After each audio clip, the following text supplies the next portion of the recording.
This story is about a journey, not across mountains, deserts, and canyons, but through uncertainty, Tell me what you thought of that hike. adaptation, and partnership. It begins with delay and ends with a deeper understanding of what it means to travel. I'm hot. I'm angry. And build a life together.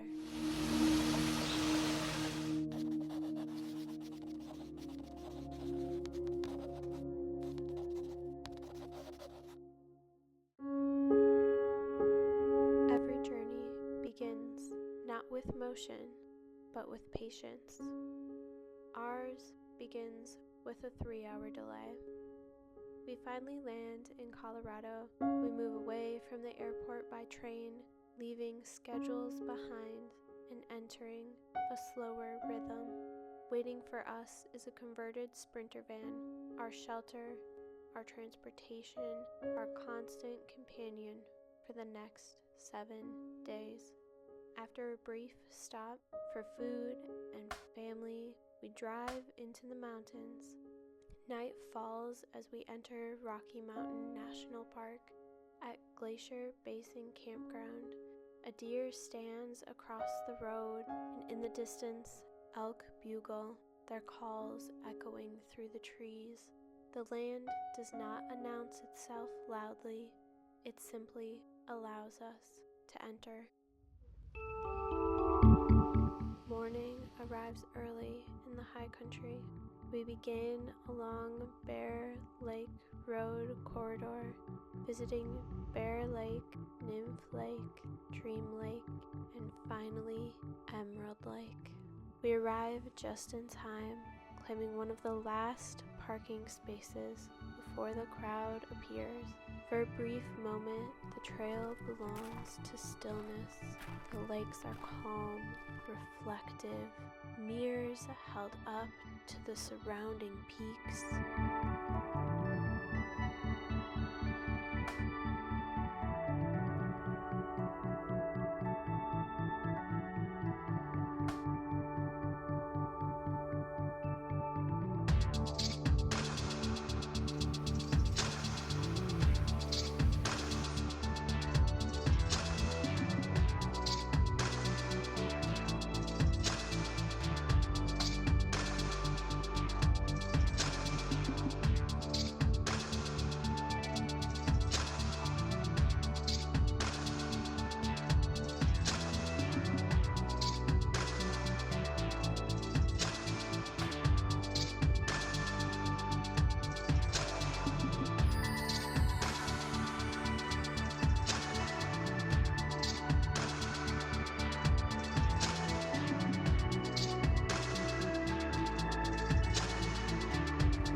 Quiet does not last. On our return, voices and footsteps fill the path once more.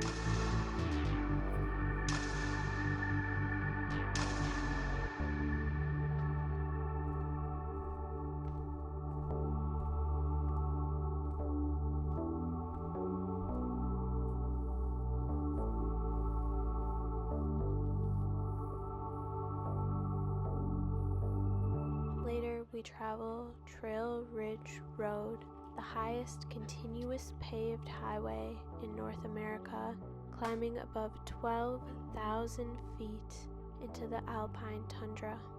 Here, we watch a herd of elk move across the landscape, unhurried and entirely at home.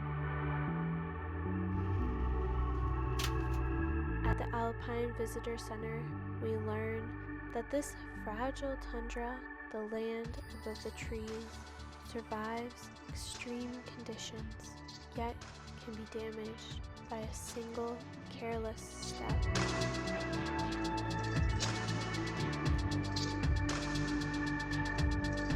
After resting in Stillwater National Forest, we follow Trough Road toward Redstone Canyon.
finds us at Red Canyon Campground, surrounded by cliffs, quiet, and stars.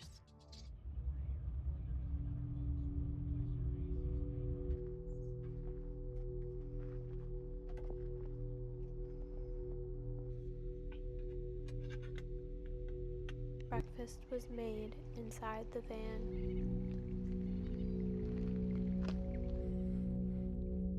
We drove towards the Black Canyon of the Gunnison.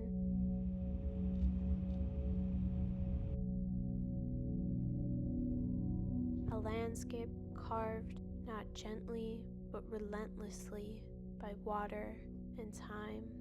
This section of the park is only recently reopened after wildfire. Fire here is not destruction, but renewal, clearing dead growth and reshaping the land. Just a month earlier, lightning ignited multiple fires across the park. One burned more than 4,200 acres.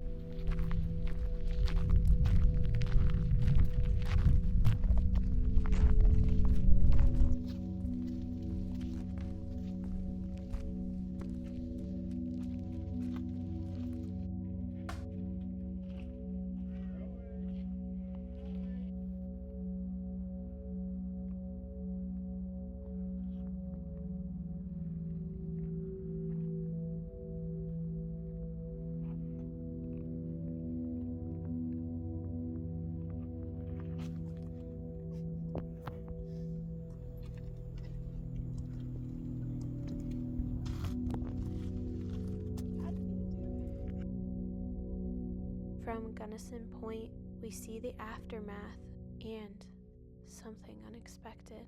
Dust devils rise from the canyon floor, animated by heat and wind.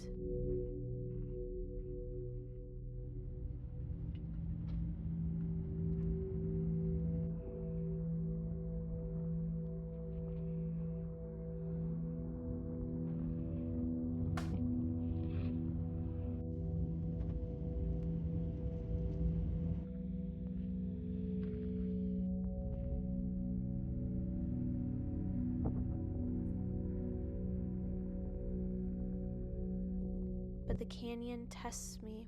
I have always feared heights. I stay at the edge longer than my body allows, and panic arrives before reason can. After I steady myself, we move on. At Lookup High Point, I remain in the van while Spencer continues on to Warner Point.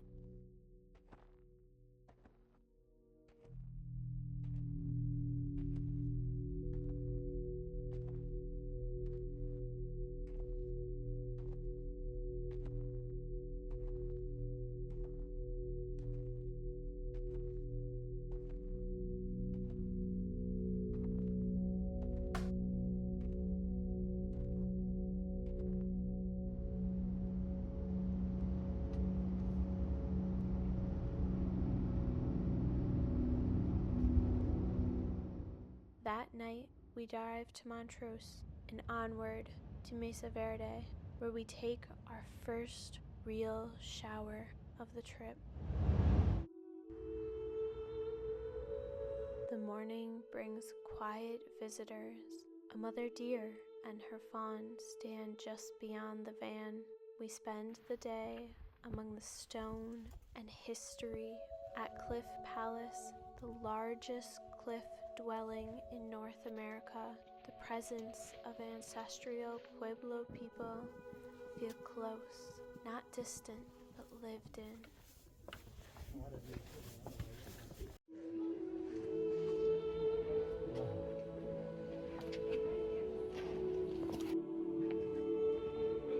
Right into the rock, and it soaks it all up because it's thirsty, just like everything else in the Southwest. Gravity will pump water all the way through the sandstone until you get to that thin layer of shale in the alcove. And that shale is too tightly compacted. The water can't keep going down. But the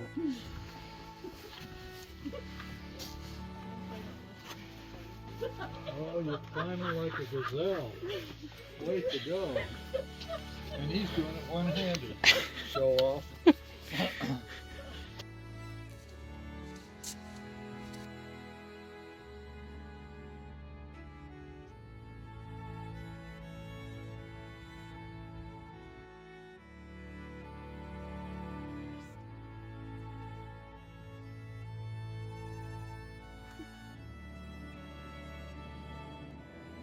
On Petroglyph Point Trail, we descend into Spruce Canyon, following its shaped floor, and then climb steep switchbacks back to the rim.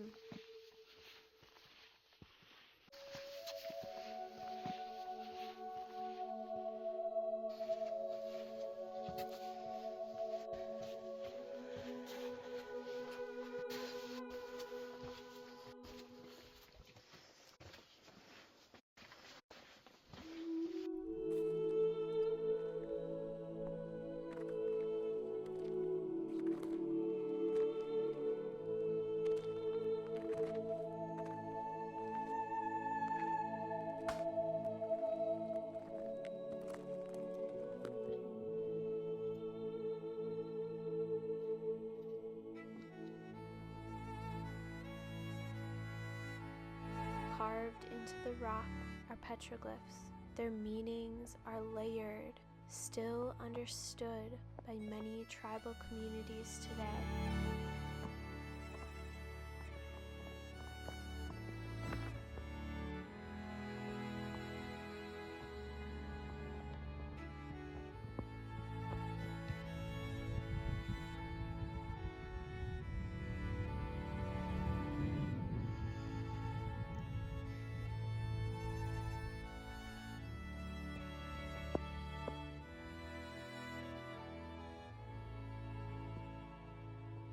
Tell me what you thought of that hike. Wasn't it just fun? We made her climb straight vertical cliffs. Her favorite. We're even not back yet. And it's been an hour and a half.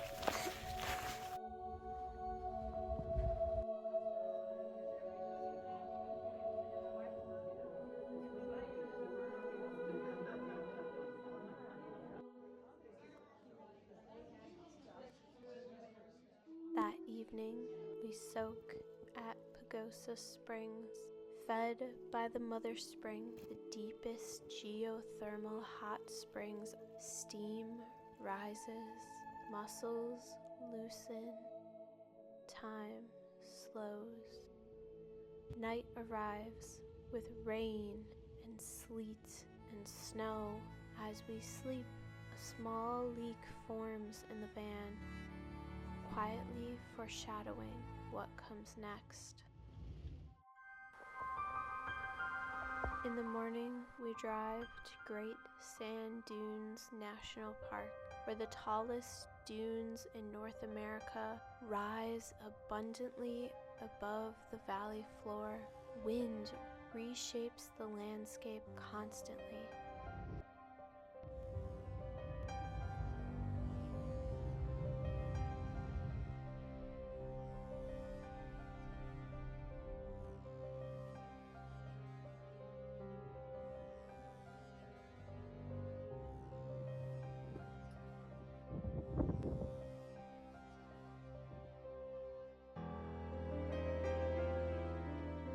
Sand flies its way into everything. Still, it is worth it.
Deer appear as we leave the park, and rain follows soon after.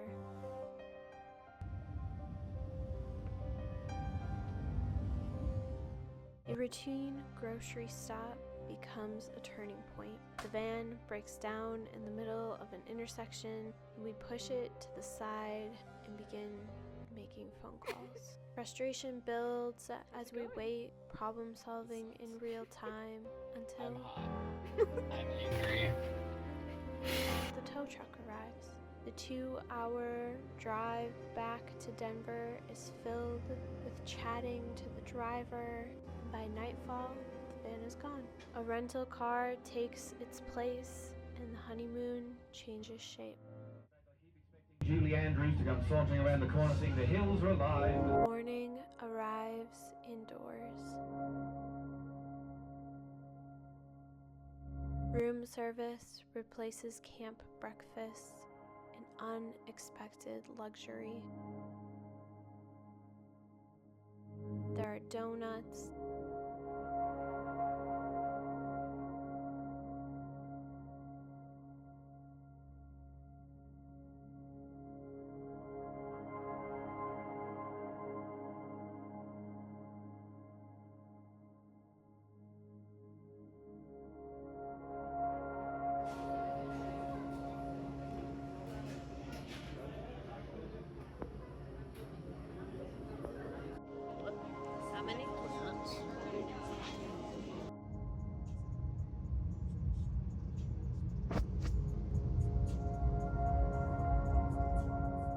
the train ride up Pikes Peak.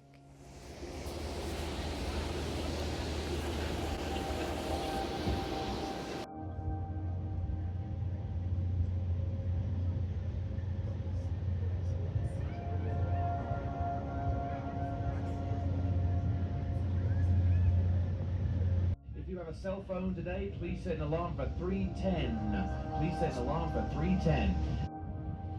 Yeah, a bit hazy out there, folks. We just about make out the Black Forest, downtown Colorado Springs, Peterson Space Force Base.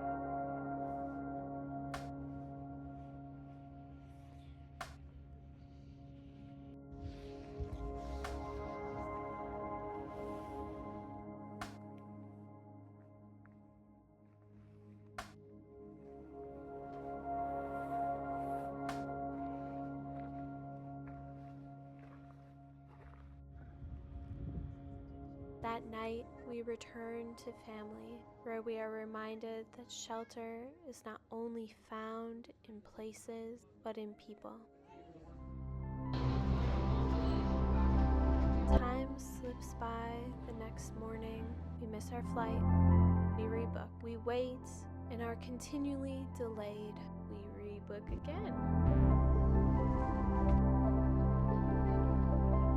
Eventually, we fly first to Detroit and then home.